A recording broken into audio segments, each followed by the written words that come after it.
Welcome to Wonderslate. Subscribe to our YouTube channel for more updates. Topic for today's video is the nationalist movement in Indochina. This chapter includes emerging from the shadow of China, the dilemma of colonial education, hygiene, disease, and everyday resistance, religion and anti-colonialism, the vision of modernization, the communist movement, and Vietnamese nationalism, the nation and its heroes, the end of the war. Indochina comprises the modern countries of Vietnam, Laos, and Cambodia. Its early history shows many different groups of people living in this area under the shadow of the powerful empire of China. Even when an independent country was established in what is now northern and central Vietnam, its rulers continued to maintain the Chinese system of government as well as Chinese culture. Vietnam was also linked to what has been called the Maritime Silk Route that brought in goods, people and ideas. Colonial domination and resistance. The colonization of Vietnam by the French brought the people of the country into conflict with the colonizers in all areas of life. The most visible form of French control was military and economic domination, but the French also built a system that tried to reshape the culture of the Vietnamese. French troops landed in Vietnam in 1858, and by the mid-1880s they had established a firm grip over the northern region. After the Franco-Chinese War, the French assumed control of Tonkin and Annam, and in 1887, French Indochina was formed. Why the French thought colonies necessary? Colonies were considered essential to supply natural resources and other essential goods. Like other Western nations, France also thought it was the mission of the advanced European countries to bring the benefits of civilization to backward peoples. The French began by building canals and draining lands in the Mekong Delta to increase cultivation. The vast system of irrigation works, canals and earthworks built mainly with forced labor, increased rice production and allowed the export of rice to the international market. Construction of a trans-Indochina rail network that would link the northern and southern parts of Vietnam and China was begun. This final link with Yunnan in China was completed by 1910. The second line was also built, linking Vietnam to Siam, as Thailand was then called, via the Cambodian capital of Phnom Penh. Should colonies be developed? Colonies had to serve the interests of the mother country. To reduce rural poverty and increase agricultural productivity, it was necessary to carry out land reforms as the Japanese had done in the 1890s. The colonial economy in Vietnam was, however, primarily based on rice cultivation and rubber plantations owned by the French and a small Vietnamese elite. The dilemma of colonial education. It was also driven by the idea of a civilizing mission. Like the British in India, the French claimed that they were bringing modern civilization to the Vietnamese. French citizens living in Vietnam, called colons, began fearing that they might lose their jobs as teachers, shopkeepers, policemen to the educated Vietnamese. Talking modern, the French were faced with yet another problem in the sphere of education. The elites in Vietnam were powerfully influenced by Chinese culture. Chinese, the language used by the elites so far, had to be replaced. But what was to take its place? Was the language to be Vietnamese or French? The educated people in Vietnam would respect French sentiments and ideals, see the superiority of French culture, and work for the French. Looking modern, the Tonkin Free School was started in 1907 to provide a Western-style education. This education included classes in science, hygiene and French. Teachers and students did not blindly follow the curriculum. Sometimes there was open opposition, at other times there was silent resistance. While teaching, Vietnamese teachers quietly modified the text and criticized what was stated. In 1926, a major protest erupted in the Saigon Native Girls' School. A Vietnamese girl sitting in one of the front seats was asked to move to the back of the class and allow a local French student to occupy the front bench. Schools thus became an important place for political and cultural battles. The French sought to strengthen their rule in Vietnam through the control of education. They tried to change the values, norms and perceptions of the people, to make them believe in the superiority of French civilization and the inferiority of the Vietnamese. Hygiene, disease, and everyday resistance. Education was not the only sphere of everyday life in which such political battles against colonialism were fought. Plague strikes Hanoi. Take the case of health and hygiene. When the French set about creating a modern Vietnam, they decided to rebuild Hanoi. The latest ideas about architecture and modern engineering skills were employed to build a new and modern city.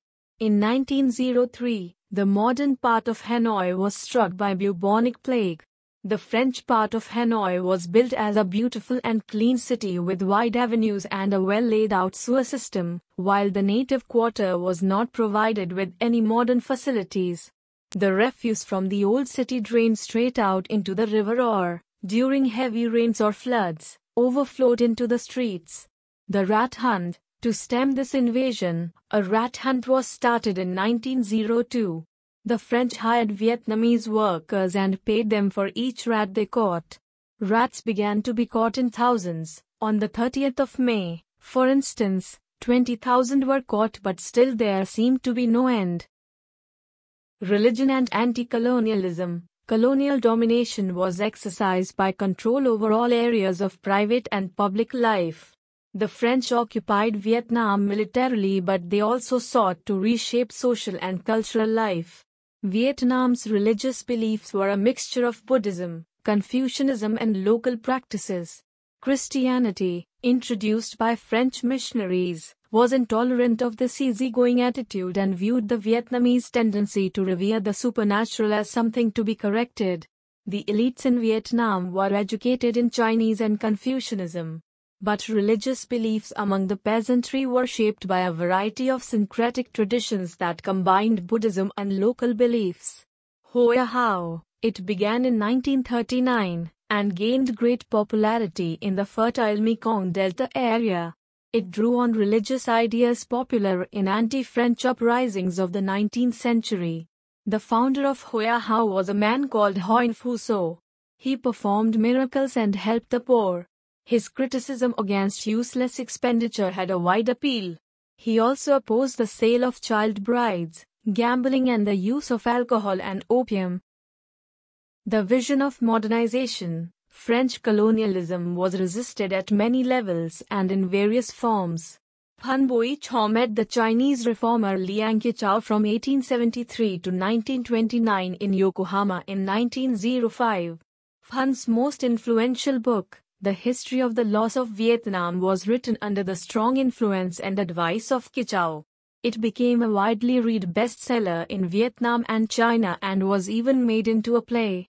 Other ways of becoming modern. Japan and China. Early Vietnamese nationalists had a close relationship with Japan and China. They provided models for those looking to change, a refuge for those who were escaping French police, and a location where a wider Asian network of revolutionaries could be established. Developments in China also inspired Vietnamese nationalists. In 1911, the long-established monarchy in China was overthrown by a popular movement under Sun Yat-sen, and a republic was set up.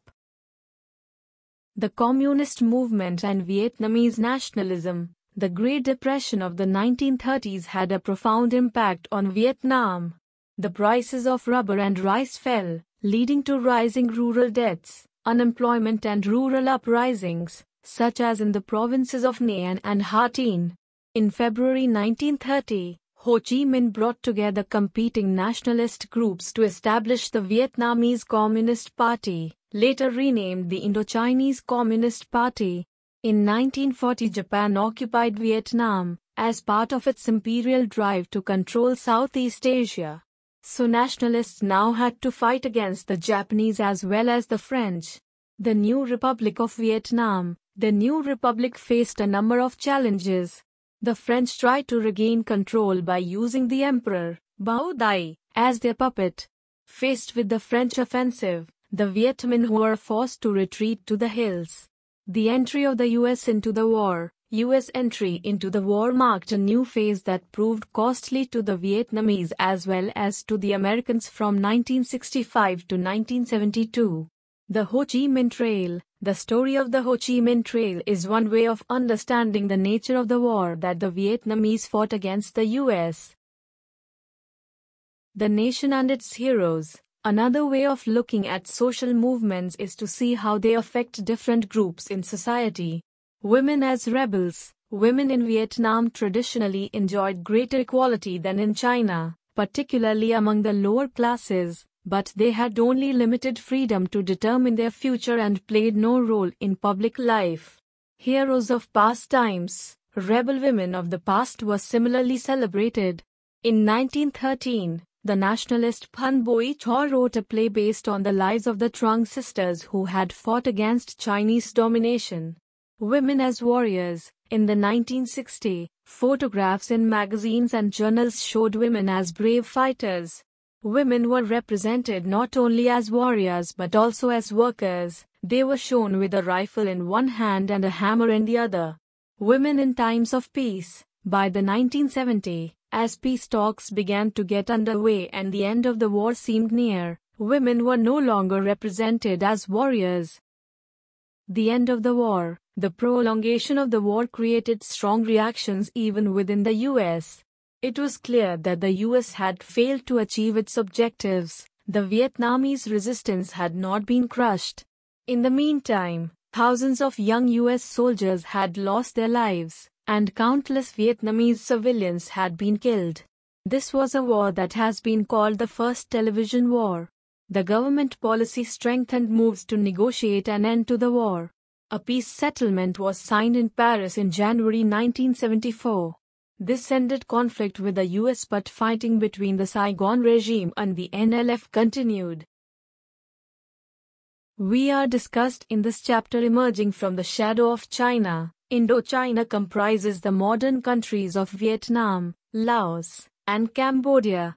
When an independent country was established, colonial domination and resistance, the colonization of Vietnam by the French brought the people of the country. The French also built a system that tried to reshape the culture of the Vietnamese. The dilemma of colonial education. It was driven by the idea of a civilizing mission. French citizens living in Vietnam called colons began fearing, talking modern, looking modern. The Tonkin Free School was started in 1907 to provide a Western-style education. Resistance in schools. Teachers and students did not blindly follow the curriculum. Vietnamese teachers quietly modified the text and criticized what was stated. In 1926, a major protest erupted in the Saigon Native Girls' School. Hygiene, disease, and everyday resistance. Education was not the only sphere of everyday life. Plague strikes Hanoi. The case of health and hygiene. The rat hunt. A rat hunt was started in 1902. Religion and anti-colonialism. Colonial domination was exercised by control over all areas of private and public life.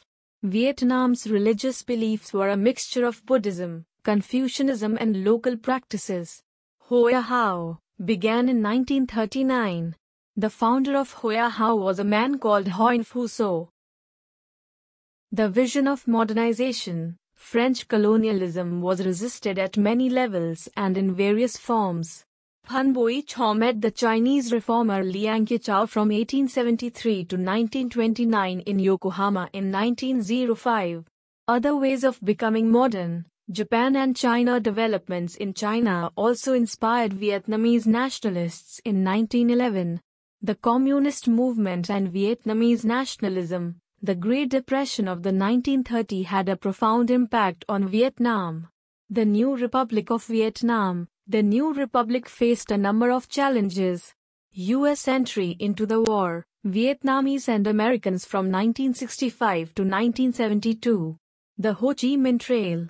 The nation and its heroes. Women as rebels. Heroes of past times. Women as warriors.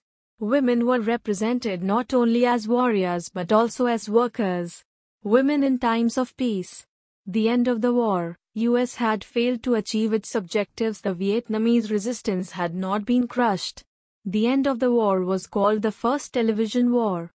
Thank you for watching the video. If you have any suggestion for us, feel free to leave comments. If you liked the video and want to see more of it, hit the thumbs up and don't forget to click on subscribe button to get more updates of the future videos.